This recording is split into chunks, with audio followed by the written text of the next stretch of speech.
nggak peristiwa bencana dikaitkan dengan perutnya sakit apa segala macam? Ada ya? Ada mas. Paling konyol, saya pernah cerita belum ya di sana. Ada kakek-kakek datang ke rumah saya, Mas aku mau konsultasi, sakit saya parah seperti ini seperti itu. Tak lihat tidak ada energi gaibnya. Bapak yakin?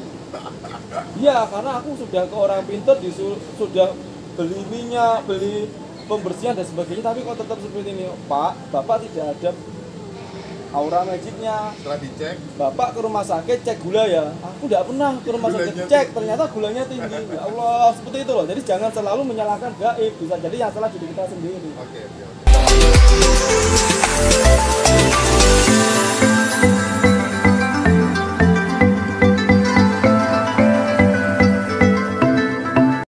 Lanjut sebentar sama Mbak Desi. Kalau pandangan Mas Tigor tentang Pak Presiden kita itu, Pak Jokowi itu seperti apa? Pandangannya kita? Saya memandangnya itu sebelum Pak Jokowi jadi presiden itu.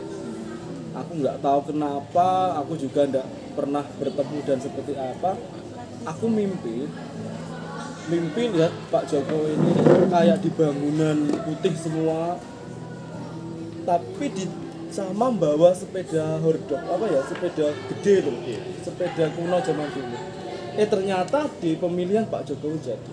Aku lihat energinya positif, tidak ada kayak berat tuh, tidak ada. Cuma yang saya sayangkan, ibarat pohon tumbuh, benalu itu mesti ada.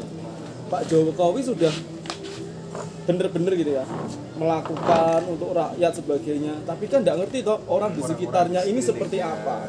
Jadi saya harapkan kita jangan selalu menyalahkan, kita juga harus ngecek. Saya menyimpulkan, kalau ada kata-kata Pak Jokowi seperti apa, aku lihatnya energinya positif. Tidak apa-apa, aman. Yang tidak aman adalah orang sekitarnya. Jadi jangan terlalu menyalahkan. Kemudian ini Mas terkait kasus Subang, Mas, poin-poin yang ingin Mas Tigor. Kasus Subang sering sekali yang ditanyakan, banyak entah di komen, di Instagram langsung. Saya melihat sebenarnya dari pihak yang berwajib itu sudah mengantongi. Ya, saya berharap di Januari, pokoknya telat-telatnya Februari itu sudah dihasilkan clear. Karena ada 3 yang menjadi pertimbangan kalau menurut terawangan saya. 3 ini salah satunya diantaranya adalah otak dan pelakunya. Jadi beda. Yang satu otaknya, yang kedua pelaku. Oh gitu. Ada yang desainnya ya. Ada yang desainnya. Yang bagian desain gitu, sama eksekutornya. Ya kita berharap agar kasus-kasus pembunuhan yang belum terungkap segera terungkap. Misalnya kasus pembunuhan Aksena yang di mahasiswa mana ya itu UI ya, yang ditenggelamkan di danau itu juga. Ya kita berharap segera cepat walaupun lama. Oke.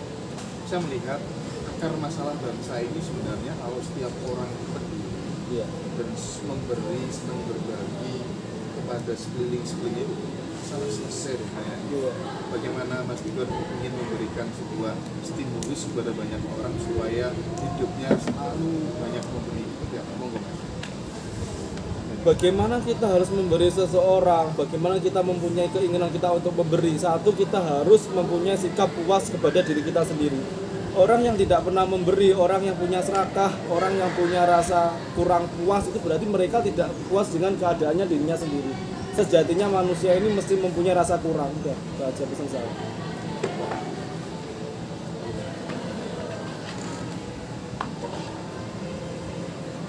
Pertanyaannya simpel sih Mas. Kapan priwet besok ya? Ojo priwet toh. Waktu Mas Tigor pertama menyadari kalau dengan indigo seperti ini, itu maksudnya menyadari kalau dengan indigo itu perasaan apa gimana? Aku dulu nggak ngerti indigo itu apa. Yang namakan kan orang-orang. Aku ditanya, kamu bisa lihat ini? Bisa. Kamu bisa lihat ini? Oh berarti kamu indigo lah. Indigo itu apa? Terus saya penasaran, tak baca komennya. Indigo itu gendeng gitu. Loh, berarti aku gendeng. Gitu. Ya enggak seperti itu. Itu kan hanya pembahasan.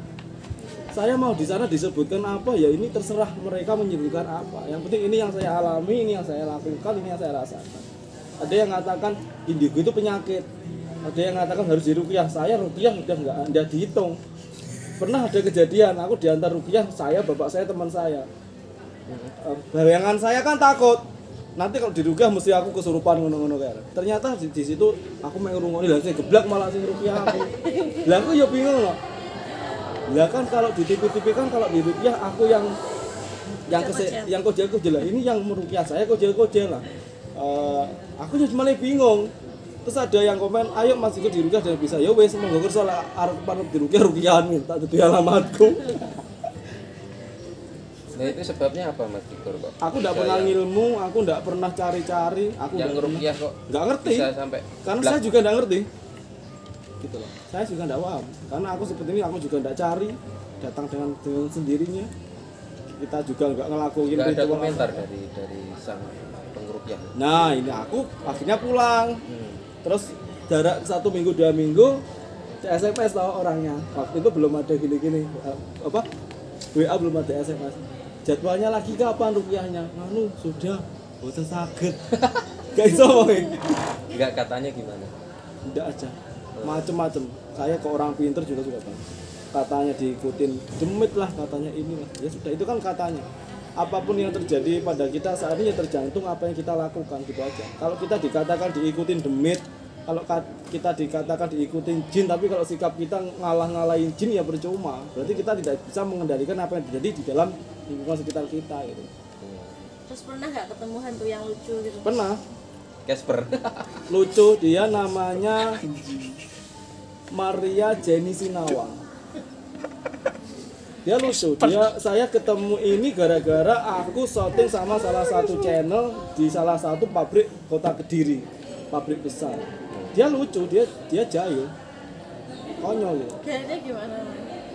Dia jahil, nggak bisa apa ya, kadang guyon-guyon, kadang sudah tahu kursi sudah mau patah didudukin, kan lucu, konyol itu. Sampai sekarang masih berteman? Masih berteman. Masih komunikasi? Masih. Ada lukisannya disimpan sama juru kuncinya di daerah ini. Apa itu Kalasan itu apa ya? Jengkol. Iya. Oh berarti di pabrik gula itu. Iya, aku di sekitar gambar sama dia diminta. Lucu-lucu. Ada yang bisu. Iya ya. Mas Tigor kembali ke tentang sejarah Kediri tadi. Kan masih keraton ya, kerajaan Kediri itu kan masih misteri. Nah, menurut penerawangan Mas Tigor gimana ya? Kerajaan terbesarnya ada 3 tempat. Yang satunya di daerah Adan-Adan, yang satunya di, kalau boleh kita sebut, boleh silakan, di Kuak. Oh, di Kuak. Di Kuak itu ada kerajaan besar di situ. Berarti itu terus yang satunya tidak bisa saya sebutkan, intinya di sebuah pabrik. Itu kerajaan terbesar, jadi yang punya pabrik ya mungkin pinter mengambil lokasi itu karena dulunya juga kerajaan. Pabrik gula. Rahasia men. Nah, itu beberapa masa kerajaan ya, jadi Iya. pindah-pindah gitu ya keratonnya ya. Bukan pindah-pindah, luas. Omaji kalau lihat sekarang ini sering ditemukan arca yang gede-gede. Itu ternyata di zaman dulu itu cuma kecil. Berarti kan orangnya lebih tinggi dari kita, bisa 3-4 kalinya kita. Oh iya. Ya, jadi jangan salahkan misalnya kita lihat ke makam-makam lama kok makamnya tinggi-tinggi ya. Ya memang orangnya segitu.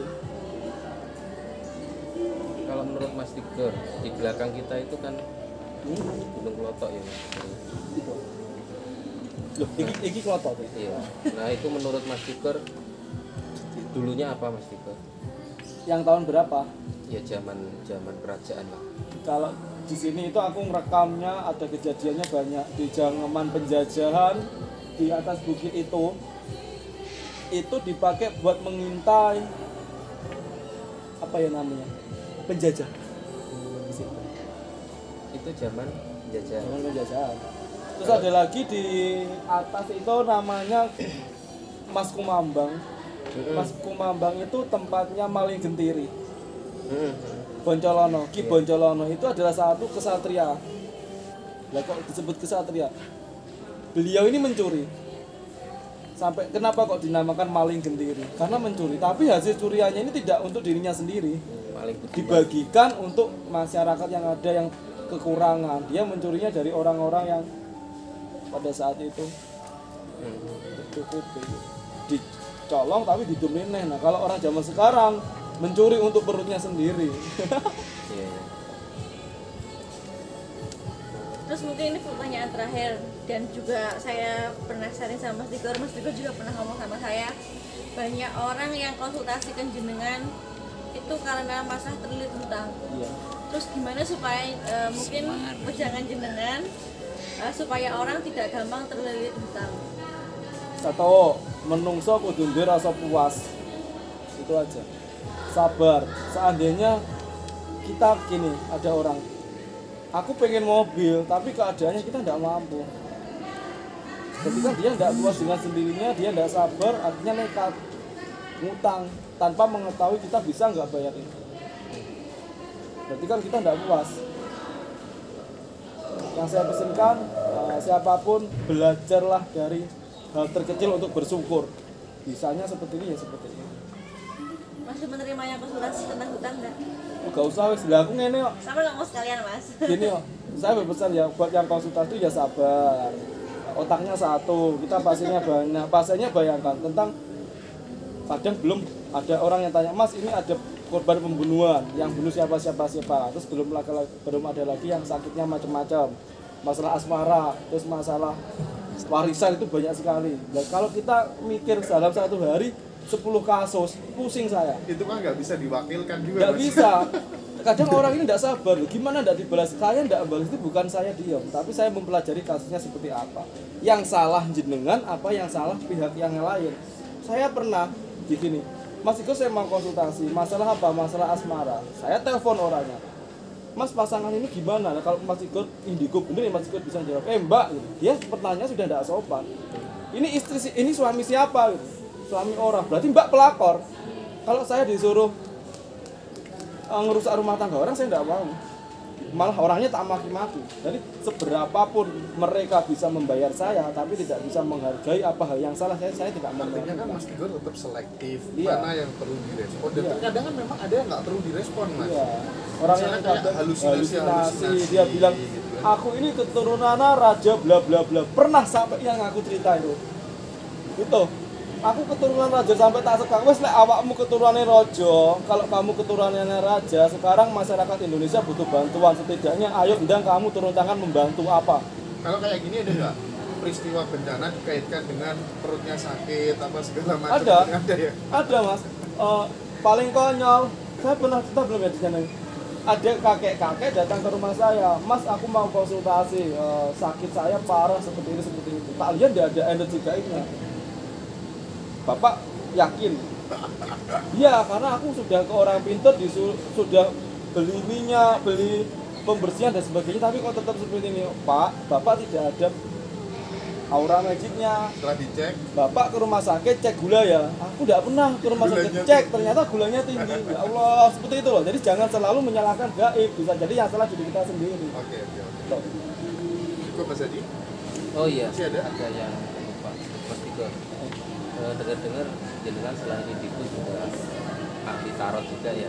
Ahli tarot. Nanti kita Bisa tarot di episode selanjutnya. disimulasikan. Simulasinya. Saya tidak bawa tarotnya. Tarot ini hanya media sebenarnya. Ya kayak kita ngomong tadi loh, bla bla bla, cuma ini gambaran. Oh tak kira bahwa ya udah.